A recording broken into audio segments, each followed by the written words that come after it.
Nous avons des tonnes de nouvelles informations sur le Monsterverse grâce à la sortie complète de Monsters Declassified, une série de courts romans graphiques destinés à combler certaines lacunes de la lore laissées ouvertes dans cet univers de monstres fictifs. La partie la plus excitante de tout cela étant quelques indices potentiels sur ce à quoi s'attendre dans le prochain grand blockbuster, que ce soit Godzilla, X Kong 2 ou un nouveau film indépendant. Bien que nous ne soyons pas certains, le film à venir nous a peut-être taquinés sur la nouvelle menace. C'est le sujet de cette vidéo. Quelque chose qui pourrait défier tous les titans, oui, même Godzilla. Les habitants s'abonnent, cliquent sur la cloche et démarrons. Allons à la BD autonome de Tiamat. Nous avons déjà abordé ce sujet auparavant, mais sans les bulles de dialogue pour le contexte. Ce contexte recelait de grandes révélations. Dans cette première vidéo, j'ai supposé que cette substance rose était du sang, ou quelque chose du genre qui provenait de Tiamat après sa bataille avec Godzilla, résultant en l'expulsion de ses fluides corporels dans les environs immédiats.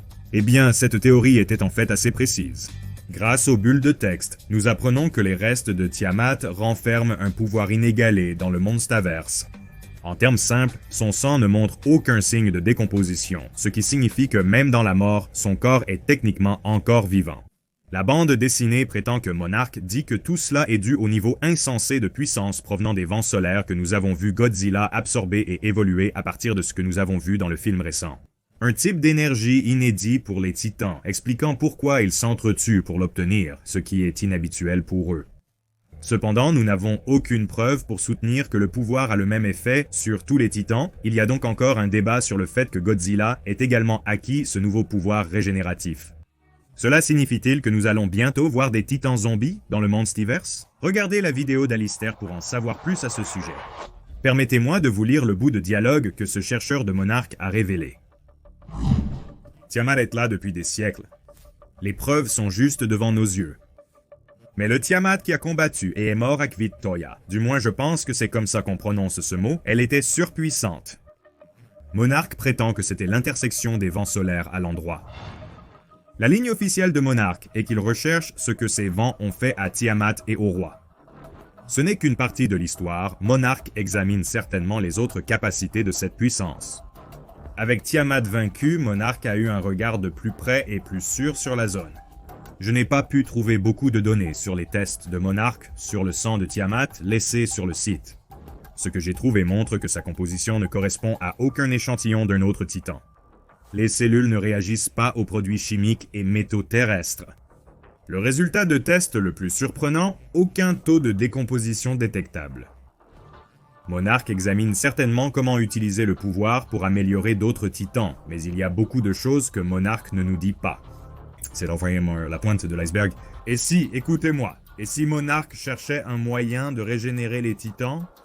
C'est vrai, je parle de la résurrection des titans. Est-ce une bonne idée de créer des titans zombies? Non, la situation ne va pas s'aggraver. Affaire oui. Quand est-ce que cela a déjà arrêté Monarch? Concentrons-nous sur la partie où il est expliqué que Monarch cherche à améliorer les titans, bien qu'il y ait plusieurs extraits répartis dans la bande dessinée. C'est ce qui me rend vraiment excité. Grâce au sang immortel de Tiamat, Monarch pourrait chercher à créer une substance capable de guérir un titan de blessures mortelles. Quelque chose qui équilibrerait le terrain de jeu contre des titans alpha plus forts comme Godzilla. Nous avons vu que Monarch peut créer des formules capables de revitaliser les titans et d'augmenter leur force, comme on l'a observé avec Kong. Et maintenant, avec une substance qui pourrait, en essence, maintenir en vie n'importe quel titan, même s'ils sont déchiquetés et décapités, l'humanité pourrait enfin être capable de créer un champion à eux qui pourrait mettre fin à tous les titans qu'ils jugent menaces pour la sécurité humaine, ce qui devient de plus en plus un problème prévalent dans ce Monsterverse. Si Monarch ou une autre entité mystérieuse choisissait de créer et de cloner leur propre super titan, quelque chose qui pourrait se produire dans la lore maintenant car le clonage existe déjà dans cet univers depuis des années grâce à la technologie d'Apex, alors même Godzilla pourrait ne pas être en sécurité. La seule façon de vaincre Godzilla serait de le surpasser en endurance, et un titan qui ne pourrait pas mourir serait capable de continuer à combattre Godzilla assez longtemps pour le priver de son pouvoir et le rendre vulnérable. Mais c'est Godzilla, et il est maintenant surpuissant, donc ce ne sera pas facile dans tous les cas, ce qui m'amène au point culminant de cette théorie. Et si Monarch, grâce au sang de Tiamat, découvrait un moyen de ressusciter les titans déjà morts? Peut-être même ceux qui ne sont plus qu'un tas d'os à ce stade. Et si après des décennies, nous obtenions enfin un véritable Godzilla fantôme?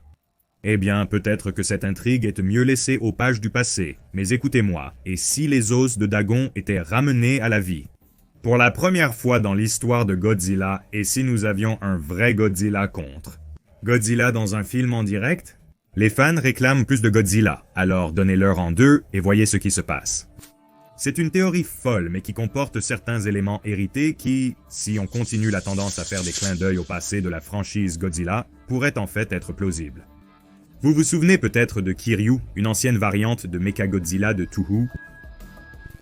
Ce mecha a été créé avec les os du Gojira original par Toho il y a maintenant 30 ans.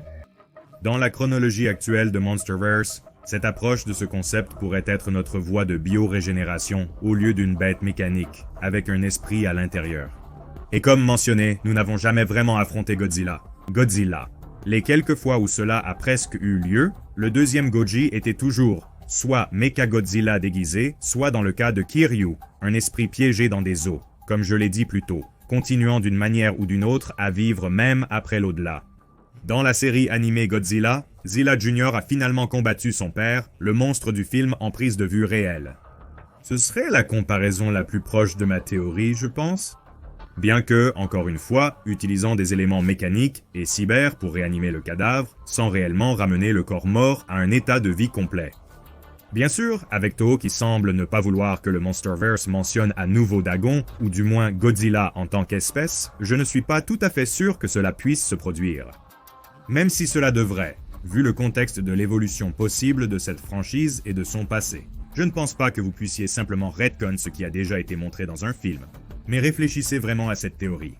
Si Godzilla est le titan le plus puissant de tous, et qu'une grande partie de la population humaine en a plus qu'assez que le roi des monstres fasse partie de cette quantité insensée de destruction et de dévastation, et avec cette science de régénération maintenant supposée capable de ramener une bête de l'au-delà, je pourrais voir quelqu'un ou une entité décider de combattre le feu par le feu. Imaginez tous dans vos esprits comment Godzilla réagirait s'il voyait un Dagon réanimé.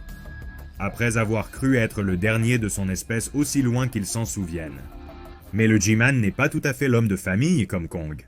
Mais je prédirais qu'il y aurait toujours un moment où Godzilla hésiterait probablement à attaquer quelque chose qui lui ressemble de si près. Nous avons déjà constaté sa douceur envers Shima. Et une fois qu'il a réalisé que ce n'était pas Dagon, mais une version réanimée de lui à la Frankenstein, augmentée de toutes sortes d'améliorations, y compris cette technologie régénérative, son ennemi aurait probablement l'avantage, du moins au début du combat.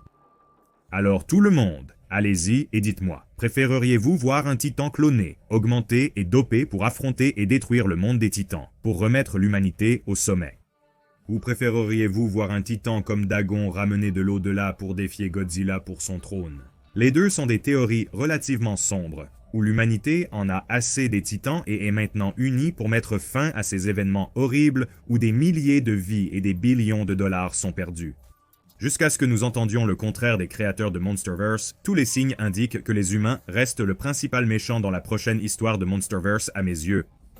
Mais souvenez-vous tous, ce ne sont que des théories pour le plaisir. Et rien d'officiel n'a été dit par Legendary, mais il y a en fait beaucoup de preuves pour soutenir cela à la fois du passé et à l'époque actuelle avec cette série déclassifiée de monstres.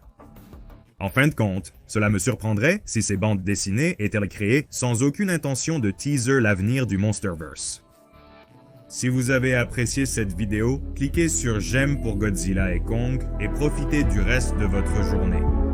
Je vous verrai dans le prochain.